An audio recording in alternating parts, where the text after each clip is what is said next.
बिस्मिल्लाहिर्रहमानिर्रहीम। अस्सलामुअलैकुम। ये आप लोगों के सामने एक सवाल है 2018 का। ठीक हो गया।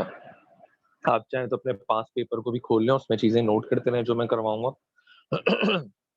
2018 का सवाल है। सवाल में कह रहे हैं कि prepare income and expenditure account at the end of the year. हमें बेसिकली रिक्वायरमेंट आती है, ज्यादातर इसमें दो चीजें पूछता है। या तो इनकम एंड एक्सपेंडिचर बनाने को पूछता है, बैलेंस शीट बनाने को पूछता है। ठीक है। तो इनकम एक्सपेंडिचर अकाउंट हमने यहाँ पे बनाना है। आ, हमने नॉन प्रॉफिट की पहली क्लास में डिटेल में जाके एडजस्टिंग एंट्री सीखी थी फिजिकल क्लास में। हमने इसकी दूसरी क्लास में इनकम एक्सपेंडिचर और रिसिट पेमेंट्स और इसके अलावा एक सवाल हमने किया था, वो हमने कर लिया था। हम हमें समझ आ गया कि इनकम एक्सपेंडिचर्स वगैरह क्या होते हैं, रिसिट्स एंड पेमेंट्स क्या होते हैं, ये हम देख चुके हैं। तो इसकी जो थर्ड क्लास है उसमें हम पास्ट पेपर से पहला सवाल करने के लिए जा रहे हैं। देखो, एडिशनल डेटा लिखा हुआ है, इसका मतलब ये एडजस्टमेंट्स है। ठीक है। इनकम एक्सपेंडिचर बनाने, ये तो रिक्वायरमेंट है। एडिशनल डेटा का मतलब क्या है ये? इसका मतलब ये क्या है? एडजस्टमेंट्स है। ठीक हो गया। सवाल पढ़ते हैं पहले, फिर बाकी बात करेंगे। Following are the receipts and payments of Asim welfare society. कुछ रिसिट्स हैं और कुछ पेमेंट्स हैं। इससे पहले जो हमने रिसिट्स एंड पेमेंट्स देखी थी, एक टी अकाउंट टाइप में देखी थी, और जिसमें रिसिट्स और पेमेंट्स हमारे पास लिखी हुई थी। ठीक है। लेफ्ट साइड पे रिसिट्स थी और राइट साइड पे पेमेंट्स थी। कोई मसला नहीं है, हर एग्जामिनर से आपको इस तरह से दे दिया है। लिखा हुआ तो आ रहा है ये रिसिट्स एंड पेमेंट्स है। जिस तरह भी दे भाई, उसकी मर्जी है, एग्जामिनर है वो। कोई मसला नहीं है, शेप कुछ भी आ सकती है, हमें पता होना चाहिए, कॉन्सेप्ट क्लियर होना चाहिए। तो रिसिट्स के अंदर कुछ चीजें दी हुई हैं। Subscription, rent revenue, other revenue.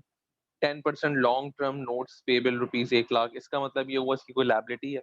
Receipts है ना, तो इसने लोन लिया हुआ है 1,00,000 रुपए का। रिसिट्स एंड पेमेंट्स में क्या आता है? सारा बैंक और कैश आता है। तो इसका मतलब है कोई इसका 1,00,000 रुपए का लोन है, जिसपे ये interest to be paid quarterly, interest देता है क्वार्टरली। क्वार्टरली का क्या मतलब होता है? हर 3 महीने के बाद। हर 3 महीने के बाद। तो हर 3 महीने के बाद अगर मैं वैसे ही पूछूं इसका इंटरेस्ट कितना बनता होगा, तो आप में से बहुत सारे स्टूडेंट्स, बल्कि सारी ये बताएंगे मुझे, सबको पता है कि 1,00,000 मल्टीप्लाई बाय 10% ईयरली हो गया। मंथली जब मैं कहूंगा तो कैसे निकालोगे? 1,00,000 multiply by 10% multiply by 1/12। Quarterly कहूंगा तो कैसे निकालोगे? क्वार्टर में 3 महीने होते हैं। 1,00,000 मल्टीप्लाई बाय 10% मल्टीप्लाई बाय 3/12। तो क्वार्टरली की अमाउंट आ जाएगी। ठीक हो गया। तो हर 3 महीने के बाद वो जो अमाउंट आएगी वो पे करता है।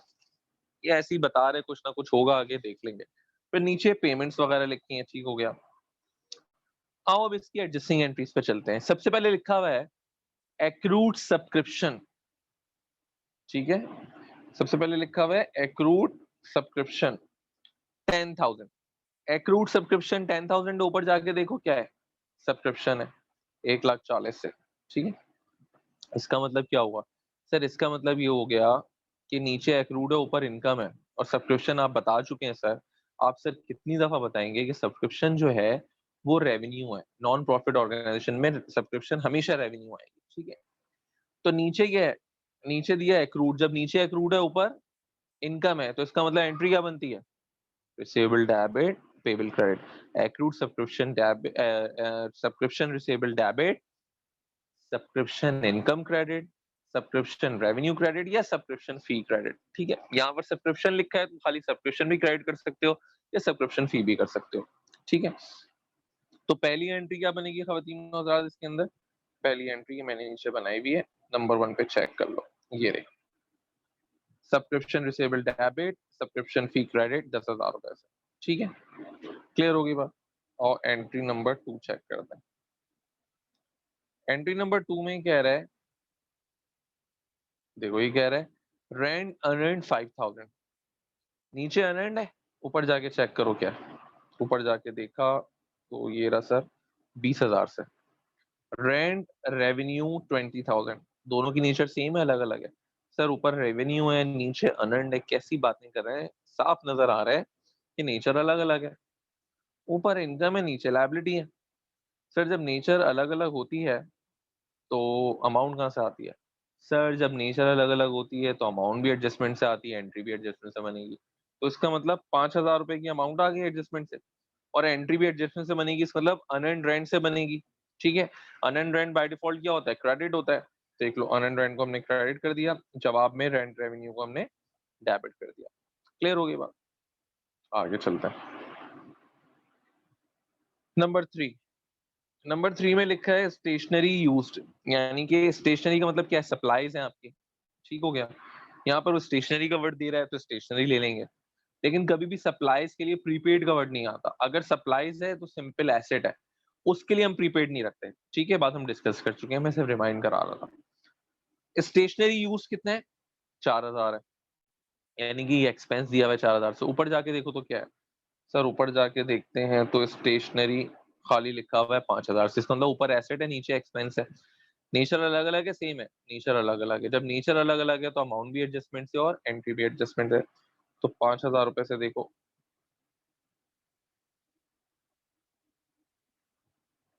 सॉरी सॉरी सॉरी, मैं यहाँ से 4000 रुपए से अमाउंट भी एडजस्टमेंट से और एंट्री भी एडजस्टमेंट से। ये देखो, असल में मेरे मोबाइल में बहुत छोटा है, खैर है।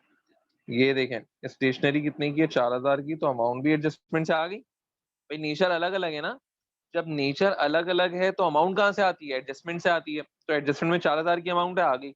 एंट्री कहाँ से बनेगी सर? वो भी एडजस्टमेंट से बनेगी। तो देखो, स्टेशनरी एक्सपेंस डेबिट है और स्टेशनरी यहाँ पे क्रेडिट आएगा, ठीक है। लिखा हुआ नहीं है, लिख लेना, मुझसे रह गया होगा टाइप करते हुए। स्टेशनरी यहाँ पे क्रेडिट आएगा, ठीक हो गया। बन गई एंट्री? यस सर, बन गए। आगे चलते हैं। नंबर 4, है अनपेड सैलरीज। जैसे ही अनपेड का वर्ड आता है, जैसे ही पे बिल का वर्ड आता है, तो हम फौरन कौन सी एंट्री बना, या एक्रूड का वक्त आता है हमारे पास। तो इसका मतलब क्या होता है? अगर ऊपर इनकम नहीं है तो सिंपल, जब भी अनपेड आएगा, जब भी अनपेड आएगा या आउटस्टैंडिंग वाली एंट्री बनती है, सिंपल ये समझो, जैसे ही अनपेड लिखा आएगा तो आउटस्टैंडिंग वाली एंट्री बनेगी। यस सर, बनेगी। आउटस्टैंडिंग वाली एंट्री क्या होती है? Expense debit payable credit. तो क्या बनेगी? अमाउंट भी एडजस्टमेंट से आएगी और एंट्री क्या बनेगी? Expense debit payable credit. देखो, 6000 रुपए से अमाउंट आ गई और एक्सपेंस डेबिट पेबल क्रेडिट बन गई। यस सर, अनपेड में तो हमेशा यही एंट्री बनती है। कौन सी नई बात बता रहे हैं सर आप? नंबर 7, नहीं, नंबर 5। नंबर 5, में क्या लिखा है? Unexpired insurance. अनएक्सपायर्ड का मतलब क्या होता है? प्रीपेड होता है। ऊपर जाके देखो, कुछ इंश्योरेंस मिल रहा है, नीचे प्रीपेड है सर। अभी ढूंढ लेते हैं सर, ऊपर भी कुछ ना कुछ मिल ही जाएगा सर। ये रहा सर, इंश्योरेंस लिखा है 3000 रुपए से। इंश्योरेंस लिखा है 3000 से, ठीक हो गया। खाली इंश्योरेंस लिखा है, क्या इंश्योरेंस एक्सपेंस या इसके साथ प्रीपेड वगैरह लिखा हुआ है? चेक करो, ये मैं आपको टाइम दे रहा हूँ, उसकी एंट्री सोचो।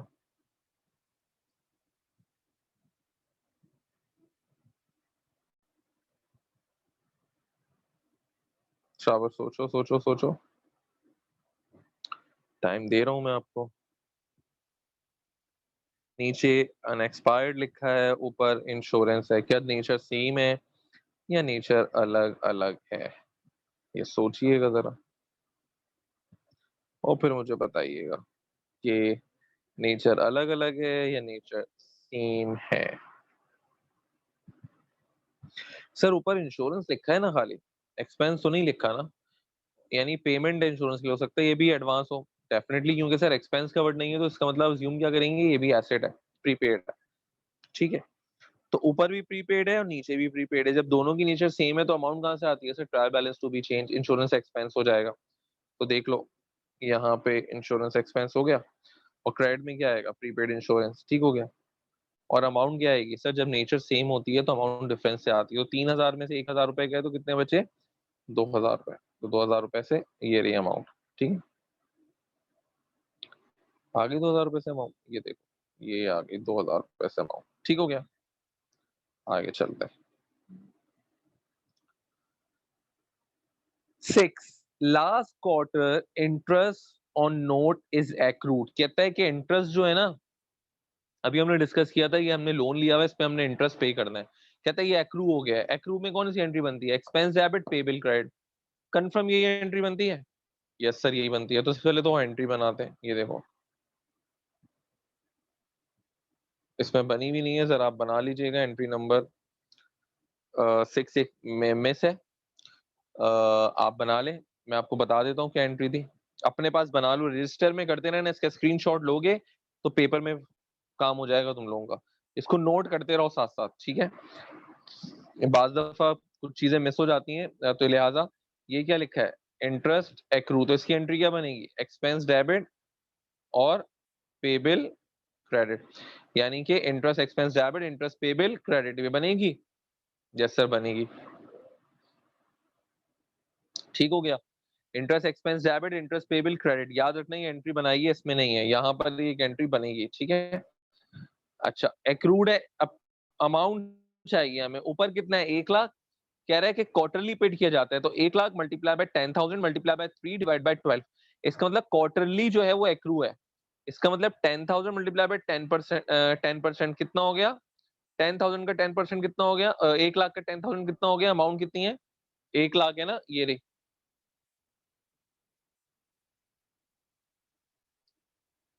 मैं इसको बड़ा करके चलो और समझा देता हूँ उन लोगों को थोड़ा सा। देखो यहाँ पे कितनी अमाउंट है, ये रही सर 1 लाख की, और कह रहा है क्वार्टरली दिया जाता है। 1 लाख है ना, तो इसका मतलब नीचे क्या कह रहा है, क्वार्टरली जो है लास्ट क्वार्टर का वो एक्रू है, इसका मतलब पिछले 3 महीने का एक्रू है जो अभी तक दिया नहीं है। एक्रू का मतलब क्या होता है, एक्सपेंस बन चुका है, पे नहीं हुआ, ठीक है। तो एंट्री हम क्या बनाते हैं, एक्सपेंस डेबिट पेबल क्रेडिट, तो यहाँ एंट्री क्या बनेगी, interest expense debit interest payable credit, accrue हो चुका है, एक्सपेंस बन चुका है, पे नहीं किया, ये एंट्री हो गई। अमाउंट कहाँ से आएगी, 1 लाख मल्टीप्लाई बाय 10%, 10% पूरे ईयर का होगा, क्वार्टरली क्या होगा। अच्छा ये 10% ये यहाँ से लिया जिन लोगों की समझ में नहीं आया था, ठीक है। तो क्वार्टरली क्या होगा, 10,000 multiply by 10%, 10,000, 10,000 multiply by 3 divide by 12, ठीक है। तो अमाउंट आपके पास जो आ जाएगा वो आ जाएगा 2,500 रुपए का, ठीक हो गया।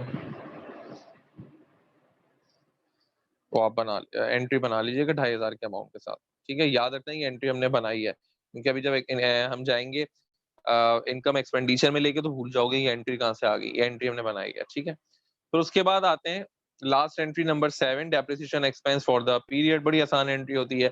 Depreciation expense debit allowance to depreciation credit 17,000 रुपए से, ठीक है। अब और इसको इनकम एंड एक्सपेंडिचर में चलते हैं।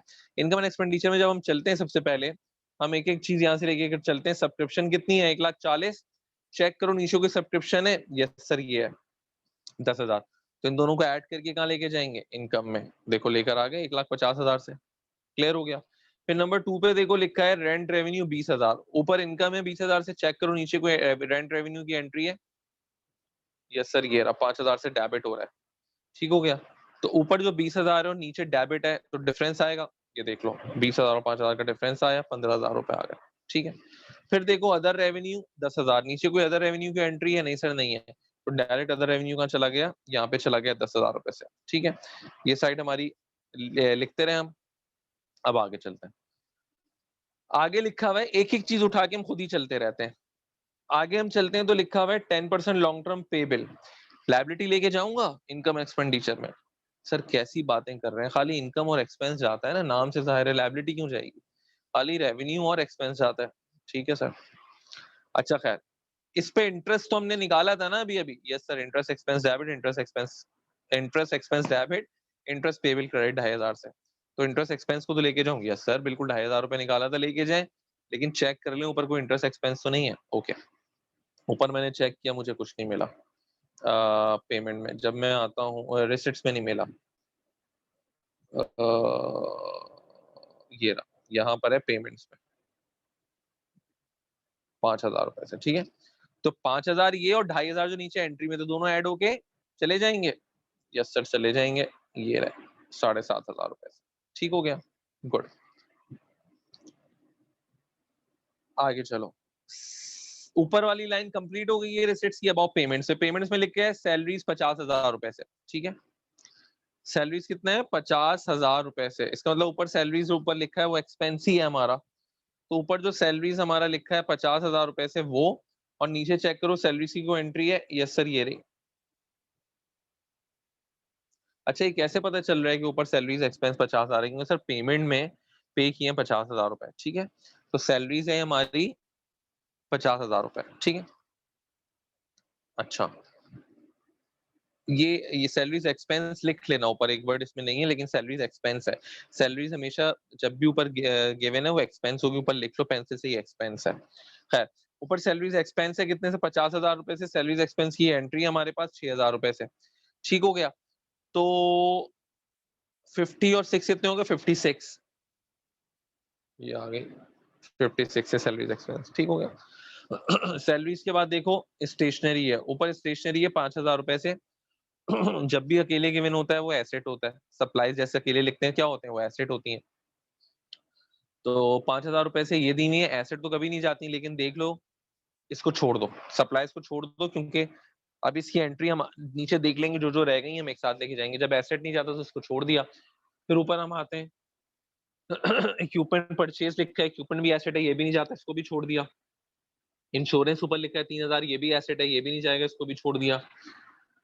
रिपेयर 14,000 की, रिपेयर्स एक्सपेंस होती हैं सर, रिपेयर 14,000 की है, नीचे कोई एंट्री नहीं है तो एग्जैक्टली 14,000 रुपए चले जाएंगे हमारे एक्सपेंडिचर में, देख लो जा रहे हैं 14,000 रुपए से। ठीक है। यूटिलिटीज है 10,000 की, यूटिलिटीज एक्सपेंस होती हैं सर, यूटिलिटीज एक्सपेंस है कितने की है, 10,000 की, इसकी कोई एंट्री नहीं है तो सारी 10,000 रुपए हमारे पास डायरेक्ट चले जाएंगे, देखो आ रहे हैं 10,000 रुपए। ठीक है, यूटिलिटीज के बाद आते हैं इंटरेस्ट एक्सपेंस 5,000 रुपए से, ये एंट्री हम बना चुके हैं अभी कुछ देर पहले, यानी 7,500 रुपए इंटरेस्ट लेके जा चुके हैं एक्सपेंडिचर में। मिसलेनियस एक्सपेंस देखो 10,000 रुपए से आ रहा है। ठीक है, ये कंप्लीट हो गया। अब नीचे देखो कोई एंट्री तो नहीं रहेगी जो एक्सपेंस में और इनकम में ना गई हो। सर सब्सक्रिप्शन रिसीवेबल एसेट है, हम लेके नहीं जाएंगे। रेंट रेवेन्यू हम ले चुके हैं, अनएंड रेंट लायबिलिटी हम लेके नहीं जाएंगे। स्टेशनरी एक्सपेंस रह गई हमारी, हम लेके नहीं गए थे, तो स्टेशनरी एक्सपेंस को मैं लेकर आ गया। ठीक है, अच्छा ये यहाँ पे स्टेशनरी लिखा था वो एसेट है, वो नहीं जाता, एक्सपेंडिचर इनकम में छोड़ दिया। सैलरीज एक्सपेंस हम ले जा चुके हैं। ठीक है, सैलरीज पेबल लायबिलिटी है, इसके अंदर नहीं जाएगा। इंश्योरेंस एक्सपेंस ये लेकर नहीं गए, तो इंश्योरेंस एक्सपेंस भी हम 2,000 रुपए से लेके चले जाएंगे। ये रहा इंश्योरेंस एक्सपेंस 2,000 रुपए से। ठीक है, प्रीपेड इंश्योरेंस एसेट है, यहाँ नहीं जाता। डेप्रिसिएशन एक्सपेंस लेकर नहीं गए सर, डेप्रिसिएशन एक्सपेंस भी हम लेके जाएंगे 17,000 रुपए से। ठीक है, तो सारी चीजें हम लेकर आ गए। एक एक चीज को तुमने ट्रैक करना है, एक एक चीज को ट्रैक करना है, वेरी इंपॉर्टेंट है। ठीक है, अब उसके बाद तुमने ट्रैक कर लिया, ट्रैक करने के बाद तुमने इसका टोटल किया, तुम्हारे पास टोटल आया 1,50,000, 15 और 10, 1,75,000। 1,75,000 में सब देखो एक्सपेंडिचर टोटल कितने, एक्सपेंडिचर के लिए तुम कहां से कहां तक टोटल करोगे, यहाँ तक डेप्रिसिएशन तक। जो ये तुमने टोटल किया यहाँ पे जरा टोटल करो कितना आया तुम्हारे पास, शाबाश। 56,000, 4,060, 62, 76, 86। एक सेकंड में गेट पे कोई है तो आप इसको टोटल करें कितना है, शाबाश, सारे एक्सपेंडिचर डेप्रिसिएशन के बाद।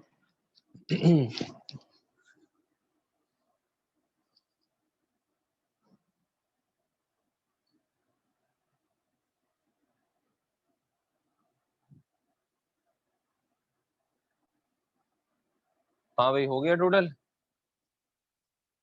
चलो शाबाश, जल्दी टोटल करो, कहां तक किया था हमने, 86 प्लस 75,000, 7,500 सॉरी, फिर 10,000,